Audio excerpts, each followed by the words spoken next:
Hello दोस्तों, स्वागत है आपका रित्याज एम्पायर में। और हम लोग यूजीसी नेट जेआरएफ के प्रथम प्रश्न पत्र के 2023 के जितने भी पीवाईक्यूज क्वेश्चंस हैं वो सारे कवर कर रहे थे। और इसकी दोस्तों मैंने पूरी एक प्लेलिस्ट बना रखी है, तो उसी प्लेलिस्ट की अगली वीडियो है।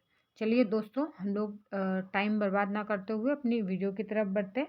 और दोस्तों, जिन लोगों के भी एग्ज़ाम सभी बाकी हैं तो उन लोगों के लिए मैं ये भी बता दूं कि आप लोगों को ज़्यादा कुछ इस टाइम पढ़ने का टाइम नहीं है, इसलिए जितने भी पीवाईक्यूज को आप रिवीजन अच्छे से कर सकते हैं, अच्छे से ज़रूर करें। चलिए हम लोग अपनी सबसे पहले डीआई की तरफ बढ़ते हैं। और निम्नलिखित तालिका में 6 मित्रों ए से एफ तक की मासिक आय व विविध व्ययों को पूर्णमान अथवा प्रतिशत या मासिक आय के संदर्भ में दिया गया के रूप में दर्शाया गया है। तालिका में कुछ मान के रूप में अंकित लुप्त हैं और आपसे अपेक्षित है कि आवश्यकता होने पर उनकी गणना करें। तालिका में प्रदत्त आंकड़ों की आधार पर प्रश्न का उत्तर देना है। तो सबसे पहले दोस्तों हम लोग ये सारणी देख लेते हैं। आय व व्यय विवरण। सबसे पहले मित्र A B C D E F, उसके बाद मासिक जो आय है उसमें वेतन दिया गया है, और उसके बाद प्रोत्साहन, और फिर निम्न में व्यय खर्चा दिया गया है, यात्रा, भोजन, आवास और खरीदारी। ये जो सारणी दी गई है दोस्तों, इसी आधार पे हमारे क्वेश्चन जो 5 क्वेश्चन है वो सॉल्व होंगे। चलिए पहला क्वेश्चन दोस्तों देख लेते हैं क्या दिया गया है। और हाँ, इसमें टिप्पणी दी गई है ए मासिक आय बराबर वेतन प्लस प्रोत्साहन है। तो प्रोत्साहन और वेतन दोनों को मिला के ये इतना हमारा मासिक आय बन रही है, ठीक है। बी प्रोत्साहन वेतन का 15% है। और सी सभी 6 मित्र अपनी मासिक आय के 40% की बचत करते हैं। और डी है तालिका में प्रदत्त व्यय के अतिरिक्त अन्य कोई व्यय नहीं है। पहला क्वेश्चन है दोस्तों, सभी 6 मित्रों द्वारा कुल मिलाकर यात्रा पर किए गए व्यय की कुल राशि रुपए में कितनी है। रुपए में पूछी गई है तो इसमें यात्रा पर खर्च राशि पूछी गई है। तो दोस्तों हम लोग सबसे पहले इसमें यात्रा पे जितनी भी राशि खर्च की गई है वो देख लेते हैं। तो A B C D E F की इन सब की राशि देख लेते हैं। कुछ में प्रतिशत में दी गई है, कुछ की संख्या में दी गई। तो जिसकी प्रतिशत में दी गई है उनकी प्रतिशत निकालेंगे, और जिनकी संख्या में दी गई है। और दोस्तों जिन भी इसमें आप देख रहे हैं गैप भी दिए गए हैं, सब में सारी संख्या नहीं दी गई, तो उन संख्याओं को भी हमें निकालना पड़ेगा। जैसे कि इसमें हमें जो ऊपर तालिका टिप्पणी दी गई है उसमें साफ साफ दिया गया है जो प्रोत्साहन वेतन है, प्रोत्साहन है वो वेतन का 15% है। यानी कि जो जिस जगह हमें अपना वेतन नहीं दिया गया उस जगह प्रोत्साहन दिया गया। तो मतलब ये पूरे वेतन का 15% हमें इधर दिया गया, तो इससे हमें पूरा वेतन पहले निकालना है। ऐसे ही जहाँ वेतन दिया गया है वहाँ उसका 15% प्रोत्साहन भी निकालना है। ऐसे ही इसकी सारणियाँ भर के फिर हमको अपने क्वेश्चन को सॉल्व करना है दोस्तों। तो आप लोग क्वेश्चन समझ गए होंगे। तो बस इस क्वेश्चन में दोस्तों कुछ भी नहीं करना है, बस जितना पूछा गया उतना ही रख देंगे, आपका आंसर आ जाएगा। कुल मिला के वेतन जो व्यय पूछा गया है वो कुछ का प्रतिशत में दिया गया है, कुछ का संख्याओं में दिया गया है, उन सबको रख के जोड़ देंगे, वो आपका आंसर निकल आएगा। अगला क्वेश्चन दोस्तों देखते हैं। ये देखिए दोस्तों, इसके बाद हमारा अगला क्वेश्चन है बी द्वारा भोजन और खरीदारी को मिलाकर व्यय की गई राशि और सी द्वारा आवास पर व्यय राशि का अंतर कितना। तो दोस्तों उसी सारणी से ये क्वेश्चन हमारा सॉल्व हो जाएगा। जैसे कि बी द्वारा जो भोजन और खरीदारी का व्यय है उसको मिलाकर उस राशि को जोड़ देंगे, तथा सी द्वारा आवास पर व्यय की गई राशि का अंतर पूछा गया। तो जो सी आवास में व्यय कर रही है उस राशि को बी द्वारा भोजन और खरीदारी की जो राशि है उसको जोड़कर उसमें घटा देंगे, हमारा आंसर आ जाएगा दोस्तों। अगला क्वेश्चन है दोस्तों हमारा, सभी 6 मित्रों द्वारा कुल मिलाकर कितनी धनराशि बचत की गई। तो दोस्तों जो हमारी टोटल आय है उसमें व्यय को घटा देंगे, हमारा जो बचत है वो निकल आएगा दोस्तों। अगला क्वेश्चन है दोस्तों, डी की वार्षिक आय ए के वार्षिक आय से कितने कम है। तो जो डी की टोटल वार्षिक आय है वो सबसे पहले हम लोग निकालेंगे, और उसके बाद जो ए की आय है वार्षिक, और उसमें डी की आय को घटा देंगे। अगला क्वेश्चन दोस्तों, ए द्वारा दिया गया यात्रा व्यय एफ के वेतन का लगभग कितने प्रतिशत है। तो जो ए द्वारा यात्रा व्यय है वो निकाल के फिर जो एफ का वेतन है लगभग उससे उसका प्रतिशत निकाल लेंगे दोस्तों। अगला क्वेश्चन हमारी डीआई दोस्तों कंप्लीट हो गई है। और अगला क्वेश्चन, निम्नलिखित में से किस उपकरण का प्रयोग ऑनलाइन बुलेटिन बोर्ड बनाने के लिए किया जाता है, जहां आप चित्र, पाठ, वीडियो आदि के रूप में सूचना प्रदर्शित कर सकते हैं। इसका बी ऑप्शन सही होगा, पैडलेट। पैडलेट का प्रयोग ऑनलाइन बुलेटिन बोर्ड बनाने के लिए किया जाता है, जहां आप चित्र, पाठ, वीडियो आदि के रूप में सूचना प्रदर्शित कर सकते हैं। आज हर छात्र और शिक्षक स्मार्ट लर्निंग के लिए तकनीक के नवीनतम उपकरणों को अपनाते हैं। पैडलेट भी एक नया तकनीकी उपकरण है जो छात्रों को एक सामान्य स्थान पर नोट्स पोस्ट करने की सुविधा देकर कार्क बोर्ड की तरह काम करता है। अगला क्वेश्चन है, व्याख्यान सह निर्देशन विधि के लाभ निम्नलिखित में से कौन से हैं दोस्तों। तो इसका दोस्तों ए दिया गया है, स्पष्ट एवं स्थायी ज्ञान। बी है, शिक्षक के कार्य में सहायता करना। सी दिया गया है, मानसिक विकास में सहायता। और डी है, मितव्ययी विधि। तो इसका सही ऑप्शन सी होगा, ए बी सी डी। दोस्तों अगला क्वेश्चन है, अतुल्यकालिक संप्रेषण के उदाहरण निम्नलिखित में से कौन से हैं। ए है ब्लॉग, बी है पॉडकास्ट, सी है इलेक्ट्रॉनिक मेल, डी है परिचर्चा या डिस्कशन फोरम, ई है फोन कॉल। तो इसका सही ऑप्शन दोस्तों डी होगा, ए बी सी डी। अगला क्वेश्चन है दोस्तों, अधिगम वक्र से संबद्ध स्थिर स्थिति या प्लेटों के कारण निम्नलिखित में से कौन से हैं। तो ए दिया गया है, जटिल कौशल की विभिन्न अवस्थाओं की मध्य संतुलन का अभाव। बी दिया गया है, निष्पादन की एक अवस्था से दूसरी अवस्था में ध्यान का परिवर्तन। सी है थकान और ऊब। डी है सकारात्मक अभिरुचि एवं प्रोत्साहन। तो इसका सही ऑप्शन दोस्तों, इसका सही ऑप्शन ए है, ए बी और सी। चलिए दोस्तों इसकी व्याख्या देख लेते हैं। अधिगम वक्र से संबद्ध स्थिर स्थिति प्लेटों के निम्न कारण है, जटिल कौशल की विभिन्न अवस्थाओं के मध्य संतुलन का अभाव। अगला है, निष्पादन की एक अवस्था से दूसरी अवस्था में ध्यान का परिवर्तन। और थकान और ऊब। दोस्तों अगला क्वेश्चन है, शिक्षण की सर्वोत्तम विधि निम्नलिखित में से कौन सी है दोस्तों। तो इसमें सही आंसर होगा, इसका सही ऑप्शन है सी, चर्चा परिचर्चा को आरंभ करना और इसमें भागीदारी के लिए विद्यार्थियों को प्रोत्साहित करना।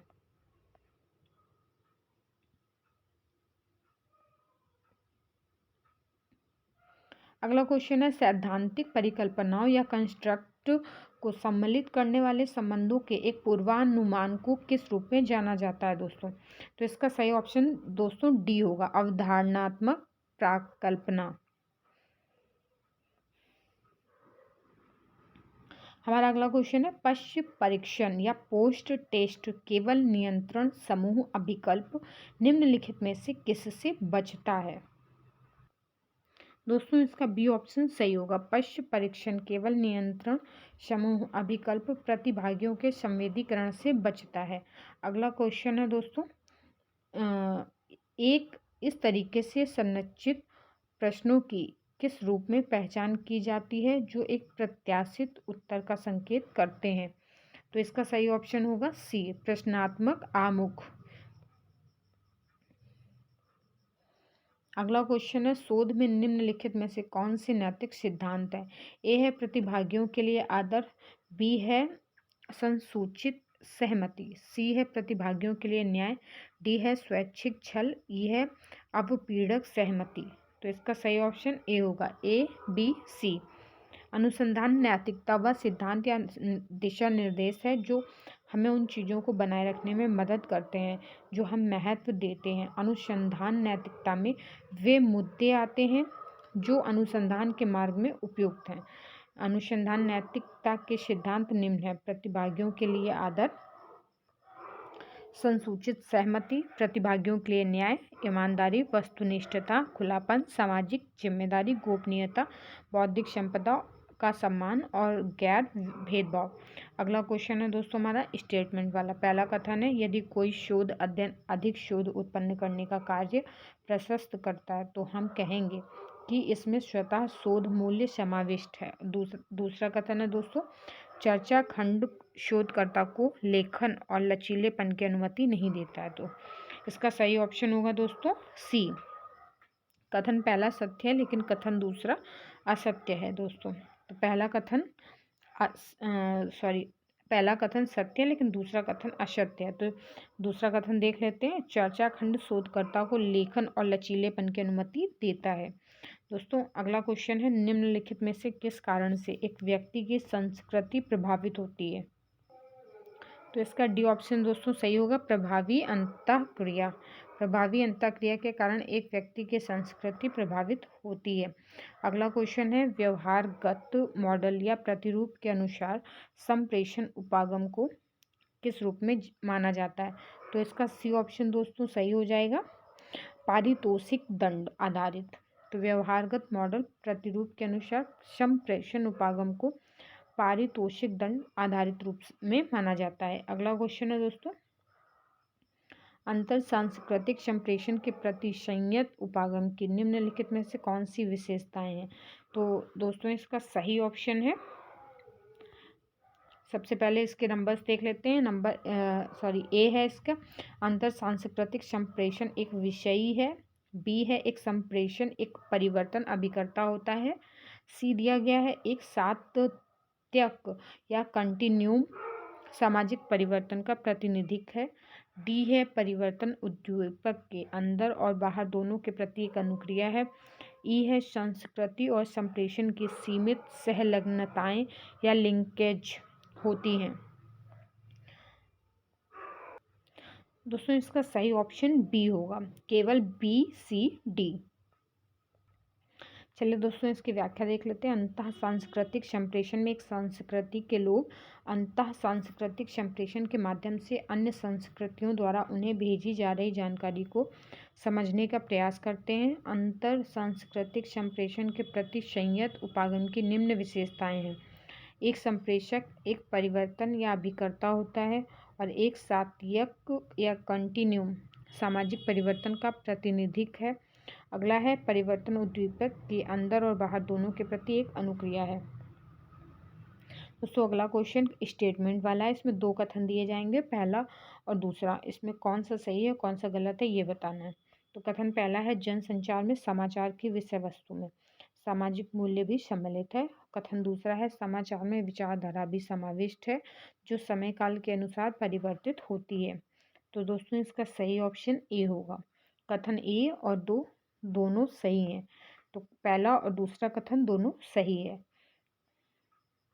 दोस्तों जो कथन सही होते हैं तो उसकी व्याख्या में भी वही कथन रिपीट किए जाते हैं, लेकिन जो गलत होते हैं तो उसकी व्याख्या में ज़रूर पढ़ती हूँ समझाने के लिए। कई बार मैं रिपीट नहीं करती हूँ चीज़ों को दोस्तों। अगला क्वेश्चन में भी कथन दिया गया है। कथन पहला है, भरत मुनि ने अभिजात वर्गों में संप्रेषण के लिए लोकप्रिय बोलियां विहित की थी। और कथन दूसरा दिया गया है, भरत मुनि ने प्रभावी संप्रेषण हेतु सामान्य जनों के लिए क्लासिकी भाषाओं को ही विहित किया था। दोस्तों इसका बी ऑप्शन सही हो जाएगा, कथन पहला और दूसरा दोनों ही गलत है। चलिए इसकी व्याख्या देख लेते हैं। कथन पहला है, भरत मुनि ने सामान्य जनों के संप्रेषण के लिए लोकप्रिय बोलियां विहित की थी। कथन दूसरा है, भरत मुनि ने प्रभावी संप्रेषण हेतु सामान्य जनों के लिए लोकप्रिय बोलियां विहित की थी तथा अभिजात वर्गों के लिए क्लासिकी भाषाओं को भी विहित किया था। अगला क्वेश्चन दोस्तों रीजनिंग का है। एक दूसरे से नंबरों को रिलेट करते हुए हमें अपने अगले नंबर को निकालना दोस्तों, ठीक है। तो इसमें रीजनिंग का कभी कोई भी फॉर्मूला नहीं होता है, इसके लिए हमें अपने अलग अलग मेथड यूज़ करने। जो भी ट्रिक हमारी लग जाती है नंबर्स पे, हमारा आंसर अगला नंबर उसी से निकल आता है दोस्तों। इसमें आप लोग देख पा रहे होंगे कौन सी ट्रिक लग रही है। चलिए अगले क्वेश्चन की तरफ बढ़ते हैं। ये डायरेक्शन वाला क्वेश्चन दोस्तों दिया गया है। और डायरेक्शन वाले क्वेश्चन में दोस्तों आपको क्वेश्चन सही से पढ़ के जो एक एक डायरेक्शन है या एक एक लाइन है उसको फॉलो करते हुए एक डायग्राम ड्रॉ करना है आपको। और लास्ट में वो जो भी डायग्राम बनेगा, तो जो भी हमसे आंसर पूछा जाएगा वो आंसर हमारे सामने होगा दोस्तों। बट क्वेश्चन को बहुत ही केयरफुली पढ़ना चाहिए, वो मैथ या रीजनिंग का कोई भी क्वेश्चन हो, आपको बहुत केयरफुली पढ़ना है। सबसे पहले क्वेश्चन को पढ़ना केयरफुली है। चलिए क्वेश्चन पढ़ते हैं। एक व्यक्ति दक्षिण की ओर 40 मीटर चलता है, फिर वो अपनी दाहिनी ओर मुड़कर पुनः 40 मीटर चलता है, और फिर वो अपने बाएं मुड़कर 20 मीटर चलता है, और वह पुनः अपने बाएं मुड़कर 40 मीटर चलता है। अब वह व्यक्ति अपने आरंभिक बिंदु से कितनी दूरी पर है दोस्तों? तो दोस्तों वह व्यक्ति अपने आरंभिक बिंदु से 60 मीटर की दूरी पर है। चलिए अगला क्वेश्चन देख लेते हैं दोस्तों। अगला क्वेश्चन है, एक व्यक्ति अपनी धनराशि का 20% भाग वस्त्रों पर व्यय करता है। अपनी धनराशि का 20% भाग वस्त्रों पर और 10% पुस्तकों पर व्यय करता है, और 9% परिवार व मित्रों के लिए उपहार और क्रय करने में व्यय करता है, और 7% कुल अन्य मदों पर। अंत में उसके पास 5400 शेष बचे। उस व्यक्ति के पास आरंभ में कितनी धनराशि थी? तो दोस्तों हमें कुछ नहीं करना। मान लिया हमने टोटल राशि उसके पास 100 थी, ठीक है। 100 का कितना भी प्रतिशत निकालो उतनी ही संख्या आती है। तो 100 टोटल पैसा उसके पास 100 था, 20% या 20 रुपये भाग उसने वस्त्रों पे, क्लॉथ पे खर्चा कर दिया, और 10% क्या धन पे व्यय किया, और 9% परिवार पे, बुक पे 10%। उसके बाद 7% उसने अन्य चीज़ों पे खर्चा कर दिया।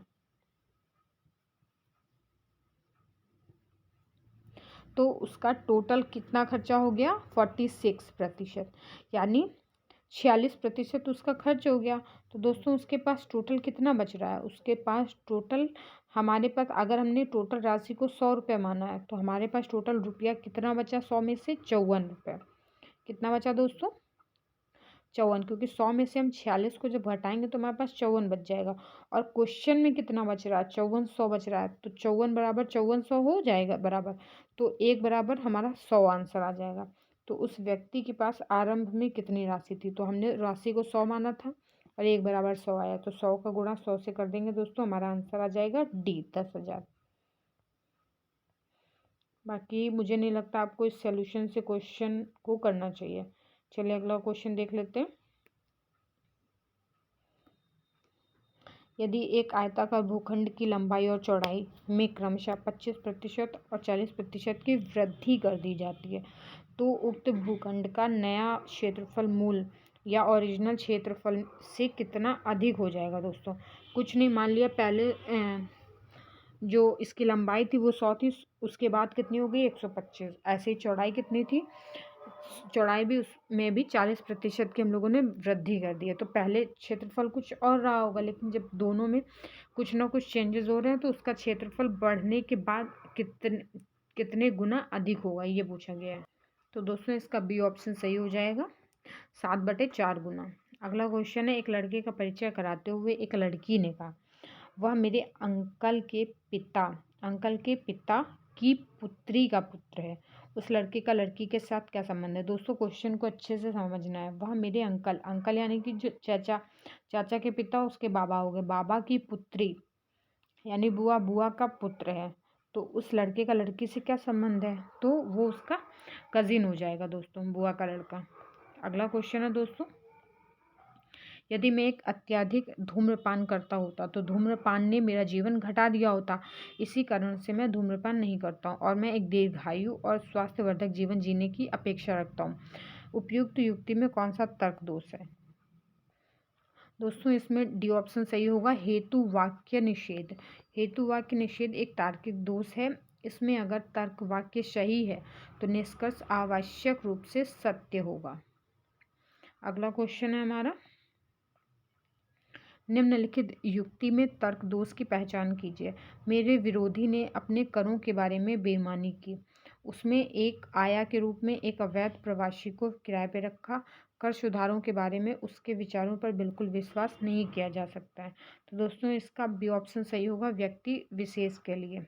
व्यक्ति विशेष के लिए आर्ग्यूमेंटल अगेंस्ट द पर्सन को इस मुद्दे पर बात साबित करने या न मानने के बजाय विरोधी के चरित्र पर हमला करने में शामिल है। प्रमाण के बजाय तर्क केवल उनके आचरण को संदर्भित करता है। अगला क्वेश्चन दोस्तों, निम्नलिखित में से कौन सा कथन तार्किक रूप से इस कथन के समतुल्य है? सभी बाघ शिकारी पशु होते हैं। तो दोस्तों इसका सही ऑप्शन होगा बी, कोई भी बाघ गैर शिकारी पशु नहीं होता है। अगला क्वेश्चन है, निम्नलिखित में से कौन से कथन परस्पर व्याघाती हैं? दोस्तों इसका सही ऑप्शन ए पहले देख लेते हैं, सभी मनुष्य नश्वर होते हैं। बी है कोई भी मनुष्य नश्वर नहीं होता है। सी है कुछ मनुष्य नश्वर होते हैं। डी है कुछ मनुष्य नश्वर नहीं होते हैं। तो दोस्तों सही ऑप्शन इसका बी होगा, केवल बी और सी। अगला क्वेश्चन, भारतीय शास्त्रीय तर्क मत के अनुसार वह ज्ञान जो तुलना से व्युत्पन्न होता है और जो लगभग सादृश्यानुमान के अनुरूप होता है वह कहलाता है? ए अर्थापत्ति, बी अनुमान, सी उपमान, डी अनुपलब्धि। तो सी ऑप्शन इसका सही हो जाएगा, उपमान। भारतीय शास्त्रीय तर्क मत के अनुसार वह ज्ञान जो तुलना से व्युत्पन्न होता है और जो लगभग सादृश्यानुमान के अनुरूप होता है वह उपमान कहलाता है। अगला क्वेश्चन है, किसी कंप्यूटर नेटवर्क युक्ति के हार्डवेयर एड्रेस में 48 बिट्स हैं। हेक्साडेसिमल संख्याओं के पदों में निम्नलिखित में से वैध एड्रेस कौन सा है दोस्तों? तो इसका ये ऑप्शन सही हो जाएगा। किसी कंप्यूटर एक नेटवर्क युक्ति के हार्डवेयर एड्रेस में 48 बिट्स हैं। हेक्साडेसिमल संख्याओं के पदों में वैध एड्रेस ये होगा 00E00719444A0। अगला क्वेश्चन है दोस्तों हमारा, कंप्यूटर एक बूट स्ट्रैप का प्रयोग करता है। निम्नलिखित में से कंप्यूटर का कौन सा भाग उसे प्रदर्शित करता है जिसका उदाहरण बूट स्ट्रैप है? तो इसका दोस्तों सही ऑप्शन बी होगा, फर्मवेयर। अगला क्वेश्चन दोस्तों, कथन पहला है, इसमें दो कथन दिए गए हैं और हमें सही और गलत बताना है। तो पहला कथन है, हम अपने डाटा को सुरक्षित या सेव करने के लिए सदैव CD रोम का प्रयोग किया जाता है। और दोस्तों दूसरा कथन है, एक कंप्यूटर की रैम 2048 MB है। इसका अर्थ है कंप्यूटर की रैम 1.2 GB है। दोस्तों इसका बी ऑप्शन सही होगा, कथन पहला और कथन दूसरा दोनों ही गलत है। चलिए इसकी व्याख्या देख लेते हैं हम लोग। कथन पहला है, CD रोम का अर्थ compact disc read only memory है। यह एक कॉम्पैक्ट डिस्क के रूप में कंप्यूटर मेमोरी का एक प्रकार है जिसे ऑप्टिकल माध्यम से पढ़ा जाता है। अपने डाटा को सुरक्षित रखने के लिए CD रोम्स के अलावा अन्य डिस्क का भी प्रयोग किया जाता है। कथन दूसरा है, एक कंप्यूटर की रैम 2048 MB है। इसका अर्थ है कि कंप्यूटर की रैम 2 GB है। दोस्तों अगला क्वेश्चन है, संगीत फाइलों को संचित करने के लिए निम्नलिखित में से कौन से फाइल फॉर्मेट प्रयुक्त किए जाते हैं? ए है BMP, बी है WAV, सी है MP3, डी है STM, ई है WMA। तो इसका सही ऑप्शन दोस्तों डी है, केवल BCE। सूची 1 है इंटरनेट पद, सूची 2 है विवरण।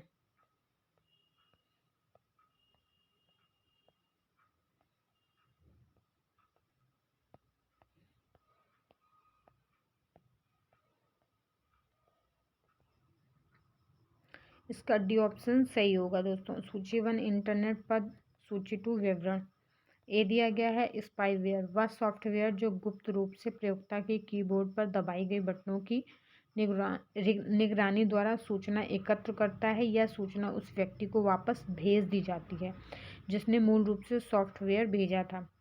इसका बी दिया गया है, फिशिंग व्यक्तिगत सूचना एकत्रित करने की आशा में किसी प्रयोक्ता को भेजे गए वैध दिखने वाले ईमेल। जैसे ही प्राप्तकर्ता ईमेल के लिंक पर क्लिक करता है तो वे नकली वेबसाइट पर भेज दिए जाते हैं।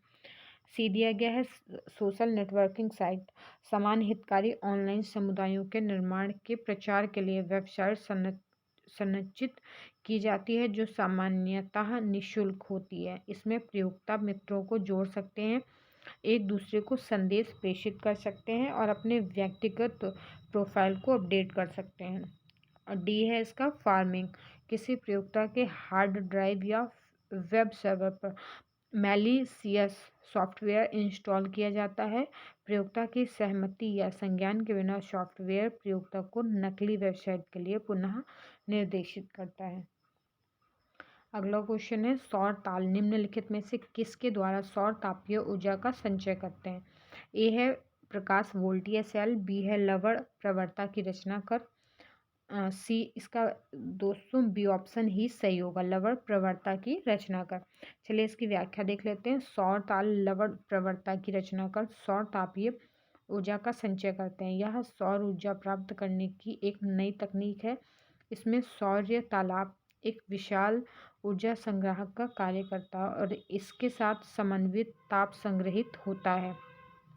इस तकनीक के अंतर्गत सौर्य तालाब के जल को सघन बनाने के लिए उसमें नमक मिलाते हैं ताकि सौर्य ऊर्जा से जल अधिक गर्म हो सके।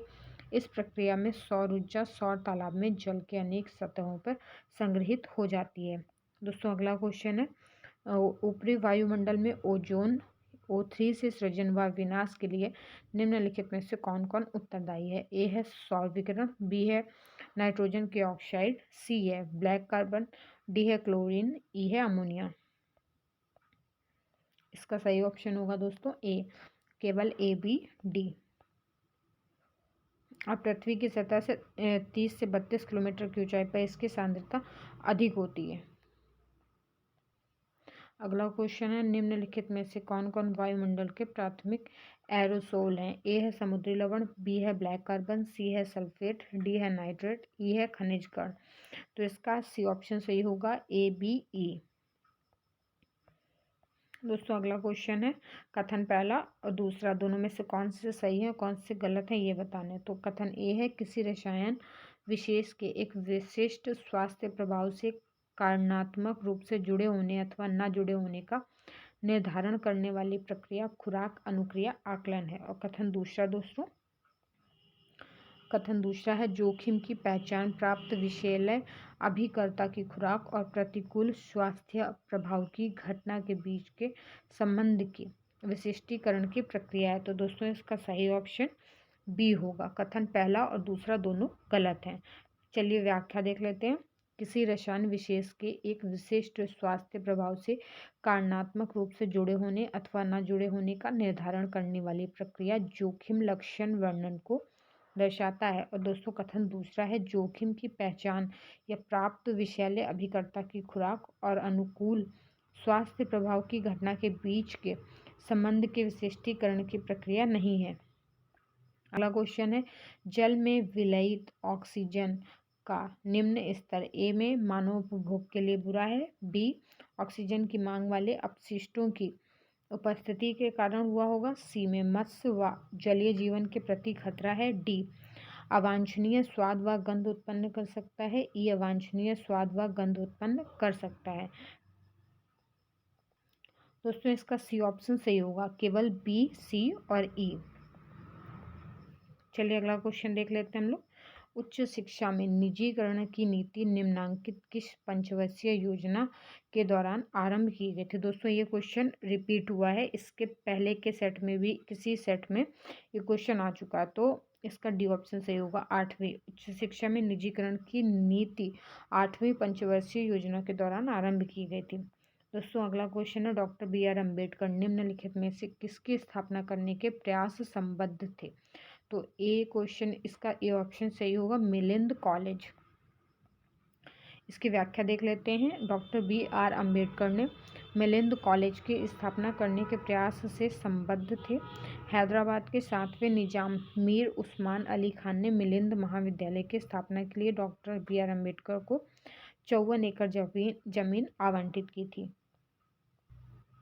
अगला क्वेश्चन दोस्तों नीचे दो कथन दिए गए हैं। पहला कथन है संविधान केंद्र सरकार व राज्य सरकारों दोनों को भारत में उच्च शिक्षा हेतु विधियों के अधिनियमन की अनुमति देता है। और कथन दूसरा है उच्च शिक्षा के क्षेत्र 75% से अधिक महाविद्यालय निजी क्षेत्र सरकारी सहायता प्राप्त व बिना सहायता के में है। तो इसका सही ऑप्शन दोस्तों ए होगा, कथन पहला और कथन दूसरा दोनों ही सत्य हैं। दोस्तों अगला क्वेश्चन दिया गया है, कथन वाला ही है। इसका पहला कथन है, उच्च शिक्षा का उद्देश्य विद्यार्थियों के बीच समीक्षात्मक व सृजनात्मक विचारण योग्यताओं का संवर्धन करना है। चलिए इसका दूसरा देख लेते हैं। दूसरा कथन दिया गया है, विश्वविद्यालय अपने स्वयं के पाठ्यक्रम व कोर्स कार्य को अभिकल्पित कर सकते हैं, परंतु वे डिग्रियां प्रदान नहीं कर सकते हैं दोस्तों। तो इसका सही ऑप्शन सी होगा। कथन पहला सत्य है लेकिन दूसरा असत्य है। तो दूसरा देख लेते हैं, विश्वविद्यालय अपने स्वयं के पाठ्यक्रम व कोर्स कार्य को अभिकल्पित कर सकते हैं तथा वे डिग्रियां भी प्रदान कर सकते हैं दोस्तों। इसके बाद हमारा अगला क्वेश्चन भी दोस्तों स्टेटमेंट वाला है। तो पहला कथन है, भारत में तकनीकी शिक्षा के नियोजित और समन्वित विकास को सुनिश्चित करने के क्रम में वर्ष 1956 में अखिल भारतीय तकनीकी शिक्षा परिषद AICTE की स्थापना की गई थी। दूसरा कथन दिया गया, तकनीकी शिक्षा को इंजीनियरिंग, प्रौद्योगिकी, स्थापत्य, नगर नियोजन, प्रबंधन, फार्मेसी और अनुप्रयुक्त कला और शिल्प विषयों में शिक्षा के कार्यक्रम के रूप में परिभाषित किया गया था। दोस्तों इसका डी ऑप्शन सही है। कथन पहला गलत है लेकिन दूसरा सही है। चलिए कथन पहला देख लेते हैं। भारत में तकनीकी शिक्षा के नियोजित और समन्वित विकास को सुनिश्चित करने के क्रम में वर्ष 1945 में इसकी स्थापना सलाहकार निकाय के रूप में की गई थी और बाद में संसद के अधिनियम द्वारा 1987 में इसे सांविधिक दर्जा प्रदान किया गया था दोस्तों इसके बाद हमारा जो पैसेज है, हर सेट में लास्ट के 5 क्वेश्चन हमारे पैसेज से सॉल्व होते हैं। दोस्तों ये पैसेज कभी रिपीट नहीं होते, ना ही इनके क्वेश्चन कभी रिपीट होते हैं, लेकिन प्रैक्टिस करने के लिए इन पैसेज को सॉल्व करने से हमारी प्रैक्टिस बहुत अच्छी हो जाती है, ताकि हमारे आगे के जो क्वेश्चन होते हैं किस तरह के एक पैसेज से सॉल्व होते हैं, किस तरह के पैसेज आते हैं, ये चीज़ें हमें अच्छे से पता होती हैं। इसलिए ये सारे पैसेज आपको पढ़ के इसके आंसर सॉल्व करने, क्वेश्चन सॉल्व करने हैं इसके। मैं इसके सिर्फ क्वेश्चन और आंसर पढ़ूंगी दोस्तों। तो पहला कथन दिया गया है, इस पैसेज का पहला क्वेश्चन दिया गया है, सोशल मीडिया मंचों की तुलना में समाचार प्रकाशकों के पास अपने प्रयोक्ताओं के बारे में बेहतर सूचना होती है। कथन दूसरा है, सोशल मीडिया मंच नागरिकों को सही सूचना प्रदान करने के बारे में सामान्यतया विशेष रूप से बहुत सजग रहते हैं। तो इसका सही ऑप्शन बी होगा दोस्तों। अगला क्वेश्चन है, पहला दिया गया है, सोशल मीडिया मंचों ने स्थानीय समाचार प्रकाशकों को प्रतिकूल रूप से प्रभावित किया है। बी है, व्यक्तिगत समाचार प्रकाशकों की अपेक्षा सोशल मीडिया मंच अधिक धन अर्जित करते हैं। सी दिया गया है, समाचार प्रकाशक अपने आकार व प्रयोक्ताओं संबंधी सूचना के कारण सोशल मीडिया मंचों की अपेक्षा बेहतर स्थिति में है। तो दोस्तों इसका सही ऑप्शन दोस्तों इसका ए दिया गया है दोस्तों।